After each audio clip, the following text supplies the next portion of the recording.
Salut à tous les amis, bienvenue sur cette nouvelle vidéo. Alors aujourd'hui, 12 septembre, grosse journée, vendredi 12 septembre.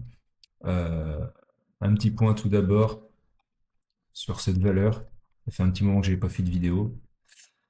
Et ben, depuis cette petite valeur, Google a bien monté. Et la dernière fois que j'ai fait un relevé d'ATH, donc pour ceux qui ne savent pas, le all-time high, et aujourd'hui, encore ça monte encore, donc c'est complètement dingue. Faut juste que je le rattrape. On va le faire ensemble. Voilà. Donc, on va remettre le canal haussier et suivant certains, comme on dit, toujours les pessimistes qui disent oui, Google est fini. Regardez, tout simplement. Et là, ces derniers temps, boum, grosse montée. Donc Google non, est pas fini. Google est toujours dans la partie et c'est fantastique. Donc affaire à suivre. Mais en tout cas, eh ben, tous ceux qui ont investi comme moi dans Google, le marché est toujours haussier. Donc il faut en profiter, comme vous pouvez le voir ici. Canal haussier. On va faire un petit tour aussi sur le Bitcoin. Bitcoin qui s'est bien repris aussi. Depuis ma dernière vidéo, il avait baissé, il était descendu à 108 000 dollars. Et comme vous pouvez le voir, depuis, voilà, ici, on fait ça, et ben, ça a remonté. Donc aujourd'hui, on est remonté même à 116 000. Donc ouais, voilà, c'est de bon augure. Surtout quand on peut voir quand on dézoome, c'est vraiment impressionnant. Toujours un canal très haussier. Et pareil, j'ai dessiné un trend orange, donc toujours pas cassé. Donc on suit ce trend, donc voilà, c'est trop haussier. Si ça continue comme ça, pareil, il y a beaucoup de nouvelles des États-Unis qui sont plutôt bonnes pour le crypto. Donc on va prendre le Matrix. Par rapport au plus haut, on est à 8%. Donc voilà, ça c'est pareil, c'est de bon augure. Avant, on va faire le S&P.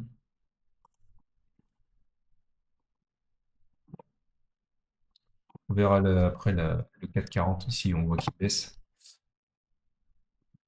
On va attendre que ça défile. Donc ça, pour vous dire les amis, tous ceux qui sont sur eToro connaissent, mais ceux qui n'y sont pas, ça ici en fait c'est ma page d'accueil. Et là c'est la performance que je fais actuellement. Donc là, depuis un mois, je suis à 12,78%. Pareil, hein, on voit que l'or là, on va laisser défiler. Pareil, fait un plus haut encore. 3645 dollars l'once d'or. Et pourtant, si vous écoutez les gens, toujours défaitistes, oui, c'est terminé, ça sert à rien d'investir, c'est trop dangereux. Alors je dis pas que ça monte jusqu'au ciel, c'est ce que je dis juste, c'est que si vous êtes régulier, vous investissez régulièrement, comme je vous ai dit dans les dernières vidéos. En fait, on peut pas timer le marché. Donc si vous investissez régulièrement, vous allez suivre la courbe naturelle de la bourse, qui, elle, sur le long terme, monte. Donc le S&P 500, on va voir le graphique, pareil. Donc il nous a fait encore un plus haut, donc regardez ça, pour qu'on se rende compte.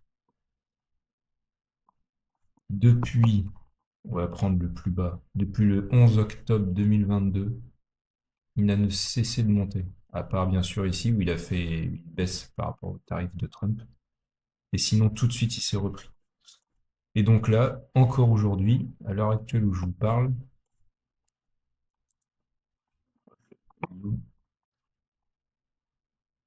il a fait encore un plus haut.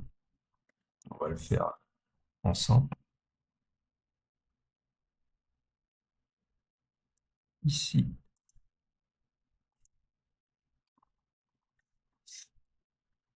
Hop, et voilà.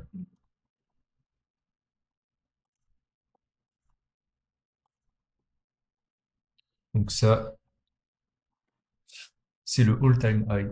Donc vous voyez ces derniers temps comment le S&P 500 a vraiment monté en flèche. Et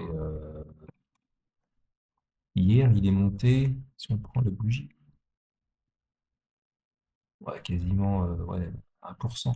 C'est énorme en une journée. Enfin, les gens se rendent pas compte, mais c'est énorme. Donc voilà.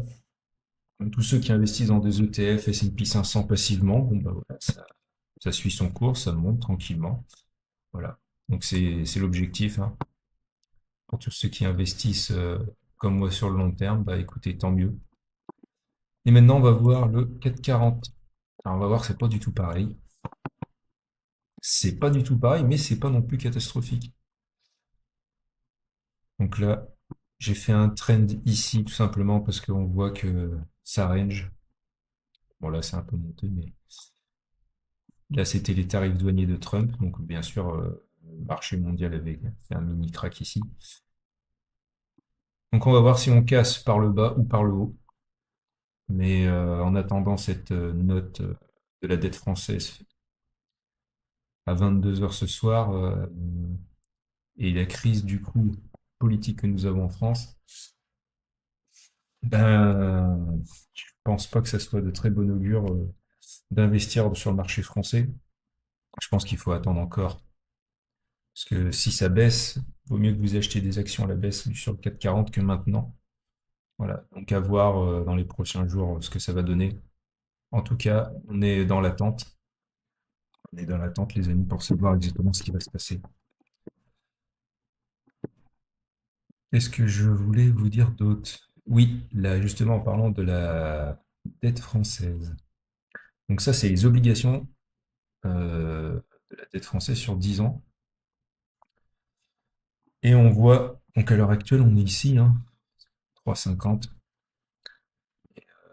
Donc ouais, on a eu connu un plus haut, c'était quand? C'était le 2 septembre, après c'est redescendu. Et là, on voit que ça remonte.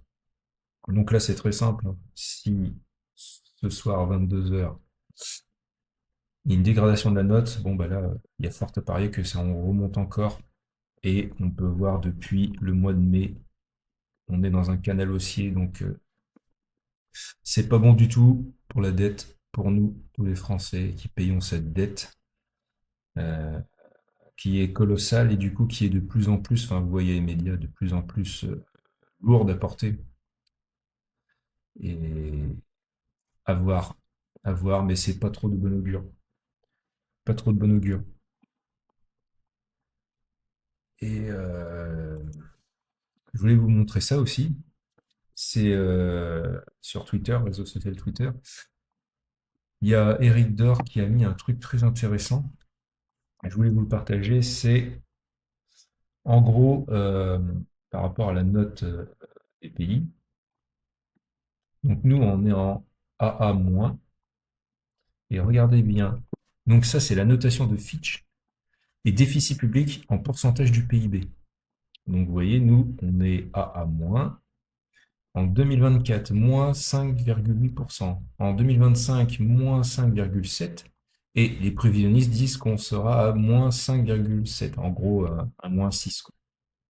Et ce qui est dingue, c'est qu'on entend de plus en plus parler du Portugal, de l'Espagne, de certains pays de l'Europe du Sud, qui sont des meilleurs élèves que nous. Et regardez, c'est là qu'on voit qu'il y a un problème de cohérence dans la notation. L'Espagne, ils sont à moins 3,2, moins 2,8, moins 2,5. C'est-à-dire qu'ils commencent à rembourser leurs dettes. Disons qu'ils sont dans une plutôt un truc positif comparé à nous. Le Portugal a moins 0,7, 0,1, moins 0,6. C'est-à-dire qu'ils sont meilleurs élèves que nous et pourtant on a une meilleure note qu'eux.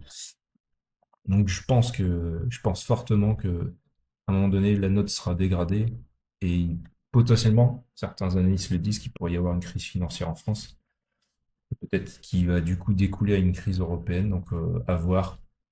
Après, rien n'est écrit à l'avance, mais quand on voit ces chiffres, quand même, on peut s'interroger sur bah, tout simplement cette évaluation de la note Finch.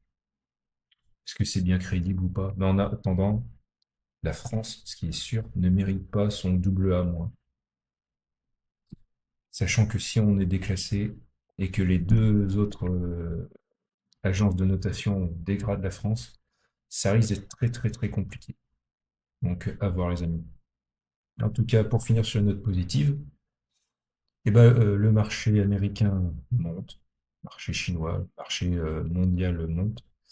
Et du coup, tout simplement, je pense que, pas un conseil financier, mais en tout cas, ce qu'on constate, c'est que la croissance est dans les autres pays, mais pas en Europe pour l'instant.